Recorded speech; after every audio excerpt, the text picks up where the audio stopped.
Сәлем достар, қазақ тілі сабағы бізде бүгін 2-ші сынып 127-ші сабақ сан есім. Ең алдымен каналға тіркелуді ұмытпаңыздар, және де поделиться деген батырманы басып, достарыңызбен бөлісіп қойыңыздар. 28-ші жаттығу өлеңді мәнерлеп оқы. Жетелесіп қолдасып, шықтық сейіл серуенге. Қырқаны асып жондасып, жүрдік еңіс өрменде.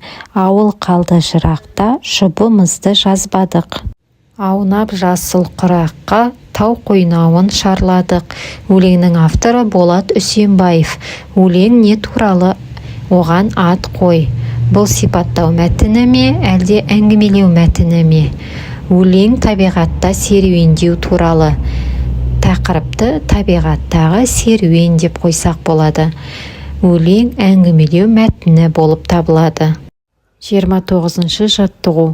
Сандарды сөзбен жазып, өлеңді көшіріп жаз.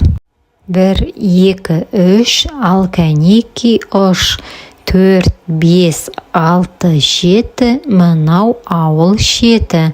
8, 9, 10, ал кәнеки қон. Өлеңнің авторы Қадыр Мырза Әли. 30-ші жаттығу.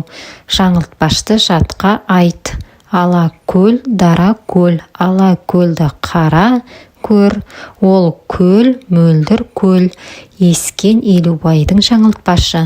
Ала көл туралы білетініңді айт, үлкендерден сұра, дерек көздерден мәлімет ізде.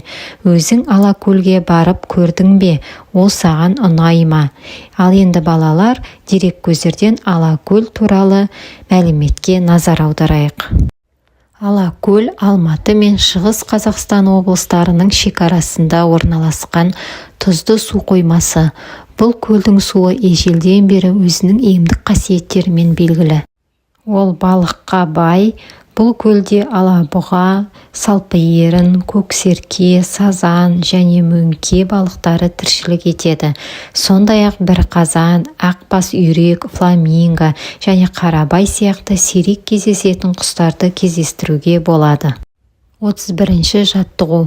Көп нүктенің орнына тиісті сан есімдерді қойып жаз. Сан есімдердің қай сөзбен байланысып тұрғанын айт. Жандос 10 жаста, атасы 70 жаста. Жандос 4-ші сыныпта оқиды. Ол атасымен жайлауға барғанды ұнатады. 10 деген сан есім жас деген сөзбен байланысып тұр. 70 дегенде жас деген сөзбен байланысып тұр. 4 деген сан есім сынып деген сөзбен байланысып тұр. Осымен бүгінгі сабағымыз аяқталды. Барлығы түсінікті деген ойдамын. Каналға тіркеліп, лайк басуды ұмытпаймыз. Сау болыңдар балалар.